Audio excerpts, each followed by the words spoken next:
अभय mister Sinha से अपनी बातें खत्म करने के बाद उनके घर से निकल गया, लेकिन वो शिप्रा के घर नहीं गया। उसके घर जाने के बजाय उसने रास्ते में एक टैक्सी ली और ड्राइवर को एक एड्रेस बताते हुए बोला, कपाड़िया रियल एस्टेट कंपनी चलो। कुछ ही देर में वो टैक्सी एक बड़ी सी बिल्डिंग के सामने खड़ी थी। ये बिल्डिंग इंडिया की जानी मानी रियल एस्टेट कंपनियों में से एक थी। दुनिया भर में कपाड़िया रियल एस्टेट कंपनी का नाम था। कपाड़िया रियल एस्टेट कंपनी के मालिक मिस्टर कपाड़िया एक बहुत ही व्यस्त इंसान थे। अभय पहले भी ओबरॉय रियल एस्टेट कंपनी की तरफ से यहाँ पर कई बार आ चुका था, इसीलिए वहां के गार्ड्स ने उसे अंदर जाने से नहीं रोका। अभय जैसे ही बिल्डिंग की रिसेप्शन में पहुंचा, वहां पर खड़ी लड़की ने उसे ऊपर से लेकर नीचे तक इस तरह देखा जैसे अभय कोई सड़क चलता इंसान हो। उसने अभय को देखकर पूरी तरह से इग्नोर कर दिया। ये देख अभय को गुस्सा आ गया, लेकिन वो खुद को काबू करते हुए बोला, मुझे मिस्टर कपाड़िया से मिलना है। ये सुनते ही वो लड़की उबाऊ तरीके से एक गहरी सांस लेकर बोली, सॉरी सर, तुम जैसे लोग उनसे नहीं मिल सकते। दूसरी तरफ शिप्रा के घर पर शिप्रा पूरी रात अभय का इंतजार कर रही थी, लेकिन अभय का आज दूर दूर तक कोई भी अता पता नहीं था। शिप्रा सोच सोच कर परेशान हुए जा रही थी।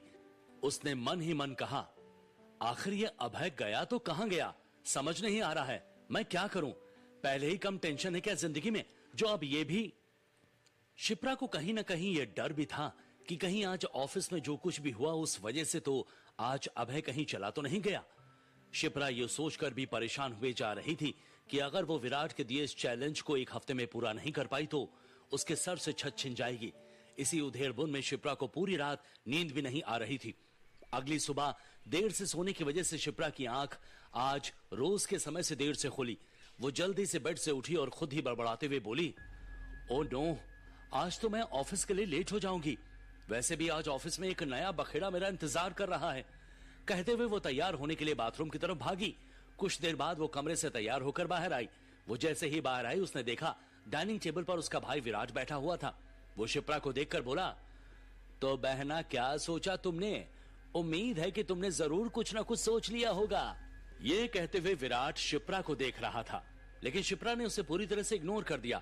ये देखकर विराट बेचारा समूह बनाकर बोला, तुम जानती हो कि हमारा फैमिली बिजनेस इस समय कितने घाटे में चल रहा है और इसे वापस खड़ा करने में केवल अनामिका ही हमारी मदद कर सकती है। अब अगर हमें उसकी मदद चाहिए तो उसे तो हमें खुश करना ही पड़ेगा ना। बस इसलिए कह रहा हूं, थोड़ा सोचो हमारे बारे में भी। मुझे तुम्हें घर से जाने के लिए बोलना अच्छा नहीं लग रहा, लेकिन मुझे ये सब मजबूरी में करना पड़ रहा है। उसकी बात सुनकर शिप्रा ने कुछ नहीं कहा। विराट नॉन स्टॉप अपनी बकवास किए जा रहा था। शिप्रा से जब बर्दाश्त नहीं हुआ तो वो उठकर वहां से जाने लगी। तभी पीछे से एक आवाज आई, यहां किस बारे में बात हो रही है शिपी? यह आवाज सुनकर शिप्रा ने जैसे ही पीछे देखा, वहां पर अभय खड़ा था। न जाने क्यों आज अभय शिप्रा को रोज की तरह नहीं लग रहा था। आज उसके चेहरे पर एक अलग सा कॉन्फिडेंस नजर आ रहा था। अभय को वहां देखकर विराट के होंठों पर एक हंसी आ गई, जैसे वो अभय का मजाक उड़ा रहा हो। विराट अभय की तरफ जाते हुए बोला, अरे जीजा जी, कैसे हैं आप? जरा बताने का कष्ट करोगे, पूरी रात कहां थे आप? ये सुनकर भी अभय ने उसकी बात का कोई जवाब नहीं दिया और बिना कुछ कहे शिप्रा की तरफ बढ़ गया। तभी विराट उससे ताना मारते हुए बोला, हाँ हाँ भाई, हमारी बातों का जवाब क्यों दोगे तुम? ये कोई घर थोड़ी है, होटल है, जब मर्जी आओ जब मर्जी चले जाओ। इस पर भी अभय चुप ही रहा और शिप्रा की तरफ बढ़ते हुए बोला, शिपी क्या हुआ, क्या सब ठीक है? शिप्रा ने जैसे ही कुछ कहने के लिए अपना मुंह खोला, तभी विराट ने पीछे से आकर अभय के कंधे पर हाथ रखते हुए कहा, उसे क्या हुआ है मुझसे पूछो, मैं बताता हूं। अपने कंधे से विराट का हाथ हटाते हुए अभय ने उसकी तरफ सवालिया नजरों से देखा।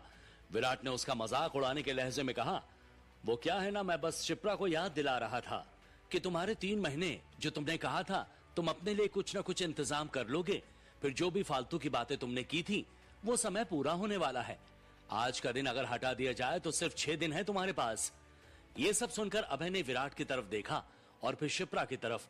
शिप्रा ने अपनी नजरों को जमीन पर किया हुआ था। शिप्रा को ऐसे बेबस खड़ा देखकर अभय को बुरा लगा। उसने विराट की तरफ देखा और गुस्से से बोला, 6 दिन है ना अभी, इसीलिए अपनी हद मत भूलो, समझे? विराट ने जब अभय का एटीट्यूड देखा तो उसे भी गुस्सा आ गया। उसने गुस्से से अभय की कॉलर पकड़ ली और दांत पीसते हुए कहा, तुम्हारी इतनी हिम्मत, हमारे ही टुकड़ों पर पलने वाले कुत्ते हम पर ही भौंक रहा है। विराट को खुद का कॉलर पकड़ते हुए देखकर अभय बहुत शांति से एक टेढ़ी मुस्कान अपने चेहरे पर लाते हुए बोला, तुम्हारे दिए हुए अभी 6 दिन बाकी हैं। तब तक अगर तुम अपने हाथों और बातों दोनों को कंट्रोल में रखो तो अच्छा होगा, वरना।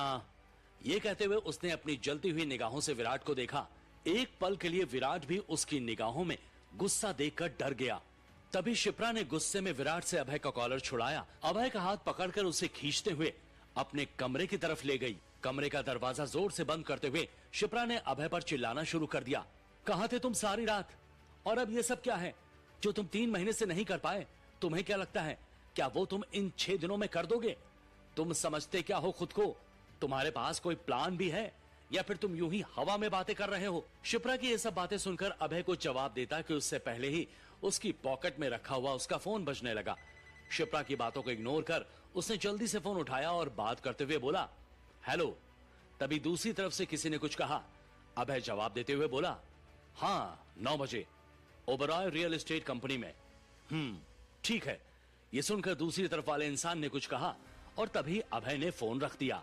फोन हाथ में लेकर वो खुद से ही बोला, अब मैं बताऊंगा उस ओबरॉय को, जिन लोगों को वो कमजोर समझता है, अगर वो अपनी कमजोरी भूल जाए तो उस जैसे कितनों को बर्बाद कर सकते हैं। पास ही खड़ी हुई शिप्रा ने जब अभय की इन बातों को सुना तो वो कंफ्यूज हो गई। उसने आज तक कभी भी अभय की आंखों में ऐसा कॉन्फिडेंस कभी नहीं देखा था जो उसे आज दिखाई दे रहा था। लेकिन वो अभी मन ही मन इस बात से परेशान थी कि अब वो अपने घर और अपनी जॉब को कैसे बचा पाएगी।